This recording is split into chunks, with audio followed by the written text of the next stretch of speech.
만약에 큐티 본문 말씀인 디모데전서 4장 11절부터 16절을 함께 묵상할 때 내 자신과 내게 드는 자를 구원하리라 라는 제목으로 함께 말씀을 상고하도록 하겠습니다. 사도 바울은 11절에서 이것들을 명하고 가르치라 라고 명령하면서 시작을 하는데요, 여기서 사도 바울이 명하고 가르쳐야 할 이것들은 무엇일까요? 이것들, 우리가 앞서 사도 바울이 4장 1절부터, 어제 큐티 하셨다면 다 아실 거예요, 4장 1절부터 10절에 기록한 것들을 사도 바울이 가리키면서 바로 이것들을 명하고 가르치라 라고 우리에게 말씀을 주고 있는 겁니다. 사도 바울은 4장을 시작하면서 성령 하나님께서 밝히 말씀하신 교회의 어려움을 드러냈습니다. 4장 1절인데요, 제가 읽어보겠습니다. 그러나 성령이 밝히 말씀하시기를 후일에 어떤 사람들이 믿음에서 떠나 미혹하는 영과 귀신의 가르침을 따르리라 하셨으니, 성령이 밝히 말씀하신 거예요. 명시적으로 너무나 분명하게 말씀하신 거라는 겁니다. 예수를 믿는 사람들 가운데에서 성령이 아니라 미혹하는 영과 귀신의 가르침을 따르는 사람들이 나타난다는 거죠. 이렇게 이 땅의 교회 안에는 믿음을 떠난 사람들이 항상 있을 것입니다. 믿음을 떠난 사람들이 항상 있을 거예요. 바로 이것이 성령 하나님께서 밝히 말씀하는 거예요. 제가 말씀드리는 게 아니고요. 이렇게 믿음을 떠난 사람들은 혼인과 음식에 대해서 외식함으로 거짓말하는 자들이라고 이렇게 얘기를 하는데요, 그들이 말하는 많은 거짓말들, 많은 외식들 가운데 혼인과 음식에 대해서 사도 바울이 얘기를 하는 겁니다. 하나님의 말씀에서 아예 떠나는 게 아니에요. 하나님을 부인하고 예수 그리스도를 부인하는 게 아니에요. 교회 안에는 있는데 말씀을 잘못 해석해서 자기들도 지킬 수 없는 외식으로 교회를 혼란하게 하는 자들이 있을 것이다 라고 4장 1절에 말씀을 하는 겁니다. 그리고 사도 바울은 이러한 가르침에 대해서 디모데가 어떻게 대처해 나가야 할지를 3절부터 5절에 보여주고 있습니다. 그 해결책을 제가 보면은, 음식물은 하나님이 지으신 바니 믿는 자들과 진리를 아는 자들이 감사함으로 받을 것이니라 하고 사도 바울이 음식에 대한 얘기는 분명하게 해결책을 제시를 하고 있어요. 저는 이 말씀을 좀 묵상하면서 종교개혁 시기에 로마 가톨릭 수도원이나 수녀원 자리 밑에 지하나 이 흙을 파보면 수많은 영아 유골들이 나왔다라는 자료를 제가 읽었던 적이 있는데 바로 그게 떠오르더라고요. 혼인을 금지하고 독신서약을 했던 중세 성직자들도 그들 자신도 지킬 수 없는 외식을 했던 것이죠. 중세 시대에는 신부님들의 사생아들이 태어났다라는 것이 당시 쉬쉬하면서 아주 공공연한 사실이었대요. 그게 자료에 있습니다. 어떤 분들은 이렇게까지 얘기하더라고요. 르네상스를 대표하는 문학가 중에 에라스무스가 있습니다. 그 사람도 신부의 사생아였을 것이다 라고까지 그렇게 얘기를 하더라고요. 이렇게 교회의 역사는 성령께서 밝히 말씀하신 그 사람들이 나타나 외식함으로 거짓말하는 게 무엇인지를 우리에게 보여주고 있어요. 그렇다면 성령께서 밝히 말씀하신 교회의 어려움, 외식함으로 거짓말하는 자들이 나타나는 그 어려움은 중세시대에서 끝났고 개혁된 우리의 시대에는 없을까요? 저는 그렇게 생각하지 않습니다. 저는 주께서 다시 오실 그날까지 이 어려움이 교회에 항상 있을 것이라고 생각을 합니다. 그러므로 사랑하는 성도님들, 이 말씀 앞에서 우리는 어느 누구를 손가락질하고 가르치고 정죄하고 할 것이 아니라 우리 자신을 돌아봐야 된다는 거예요. 우리 자신. 외식함으로 거짓말하는 자들이 나타난다라는 이 말씀 앞에서 내가 외식하는 자가 아닐까? 내가 거짓말하는 자가 아닐까? 돌아볼 수 있어야 된다는 거죠. 너무나 두렵고 무서운 말씀이 아닐 수 없습니다. 우리는 미혹의 영과 귀신의 가르침이 아니라 오직 우리를 구원하신 하나님의 말씀만을 따라가야 할 것입니다. 하나님의 말씀을 읽고 들을 때 성령께서 우리 각 사람을 붙드시도록 간절히 구해야 되는 거예요. 하나님, 귀신의 미혹의 영의 가르침이 아니라 성령의 가르침을 따라 예수를 믿고 예수 믿는 자답게 살게 하옵소서라고 하면서 큐티를 시작해야 되는 거죠. 사도 바울은 성령께서 밝히 말씀하신 교회의 어려움 앞에서 디모데가 해야 될 일을 가르치고 있는데요, 사도 바울은 이렇게 미혹의 영과 귀신의 가르침을 따르는 사람들이 교회에 등장할 것을 말하지만 저 같으면 그들을 색출하고 교회에서 쫓아내라 할 것 같은데 이 문맥을 보시면 전혀 그렇지가 않습니다. 대신에 말씀을 맡은 자들이 말씀을 바르게 증거하고 그 말씀 안에서 끊임없이 자기 자신을 연단해야 된다라는 것을 사도 바울이 이 어려움 앞에서 해결책으로 주고 있는 거예요. 저는 이 말씀을 묵상하면서 제가 몇 해 전에 대상포진에 걸렸던 기억이 났습니다. 참고로 대상포진은 어린 시절에 수두를 앓았던 그 바이러스가 숨어 있다가 몸의 면역이 건강이 좀 안 좋아지면 드러나고 활성화가 돼가지고 이렇게 나오는 그런 병을 대상포진이라고 합니다. 제가 대상포진을 걸리고 또 치료를 해보니까 의사 선생님이 그러세요. 약을 잘 먹는 것도 중요하지만 잘 쉬어야 되고 잘 먹어야 된다. 그 항생제로 바이러스는 죽일 수 있다 이거예요. 바이러스를 죽일 수는 있는데 내 몸이 건강해지고 내 면역이 커지는 게 근본적인 대상포진 치료라는 거죠.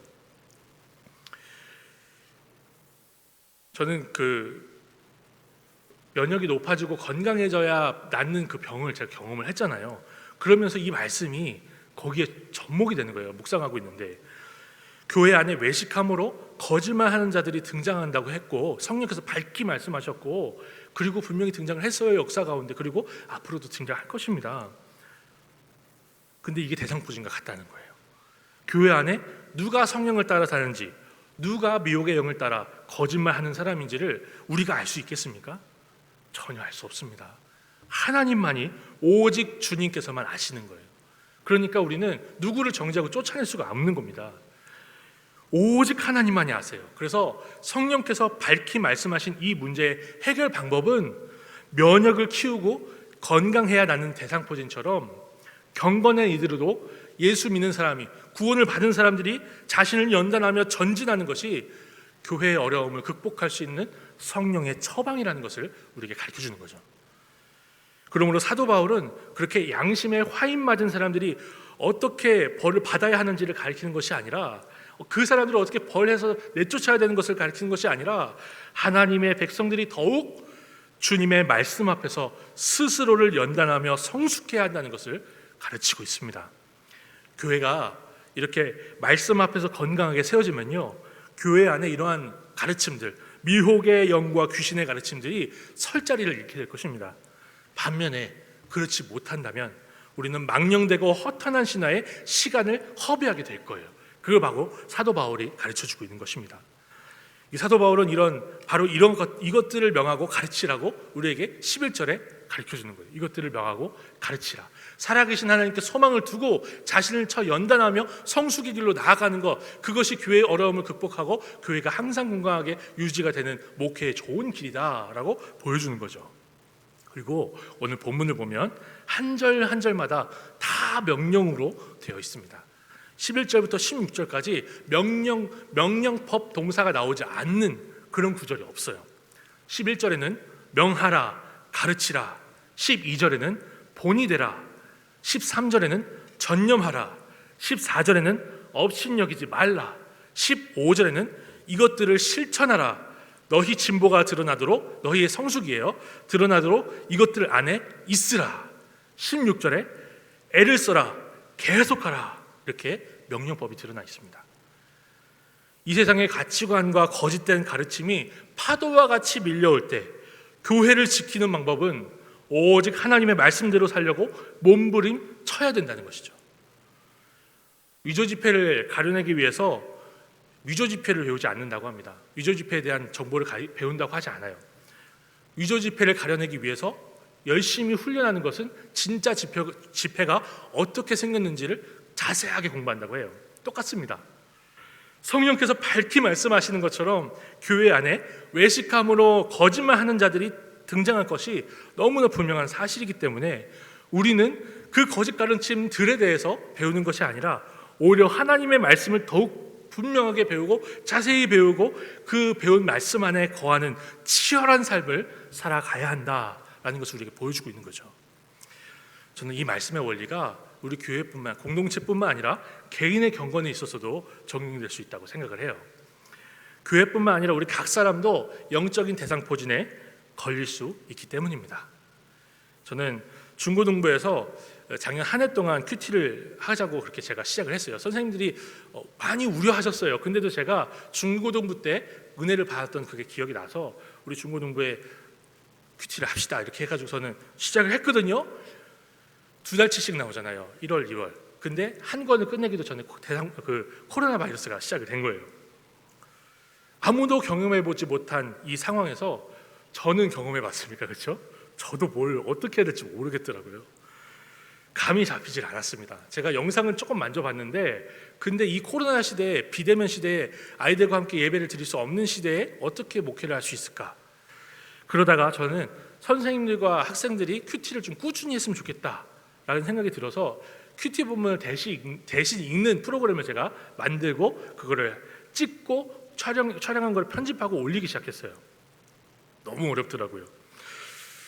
부끄럽게도 저는요 학생들에게 큐티 본문 읽어주는 영상을 찍다 보니까 오히려 큐티를 제대로 하지 못하게 되는 상황에까지 몰려갔습니다. 왜냐하면 영상을 촬영하고 편집하는 그 자체가 이미 저한테 너무나 큰 스트레스인 거예요. 한 주 내내 그것 때문에 스트레스를 받아 있는 거예요. 예배 영상도 제가 촬영을 했거든요. 지난번에 말씀드렸지만 한여름 태양볕에 저는 12시에 해를 받으면서 그러면서 촬영을 했거든요. 밖에 나가서 예배 영상을요. 그게 너무 스트레스인 거예요. 영상 촬영하고 보내는 게. 그러다 보니까 저는 이제 나중에 어떻게 했냐면 큐티 본문을 하루에 다 몰아서 읽어가지고 찍었습니다. 그리고 그 영상을 다 찍어놓고 큐티는 어떻게 했느냐, 설교 본문만 큐티를 했어요. 한 주 내내. 그러니까 결국에는 설교 준비를 원래 하던 거 한 거예요. 그러다 보니까 말씀을 묵상하기보다 코로나 관련 기사를 보게 되고요. 코로나 관련한 기사 가운데 교회에 대한 기사를 계속 보면서 그걸 묵상하게 되더라고요. 큐티 본문이 아니라. 마음이 점점 불안과 분노로 가득 차게 되는 걸 경험했습니다. 막 화가 나더라고요. 영적인 대상포진에 걸렸다고 제가 말씀드릴 수 있을 것 같아요.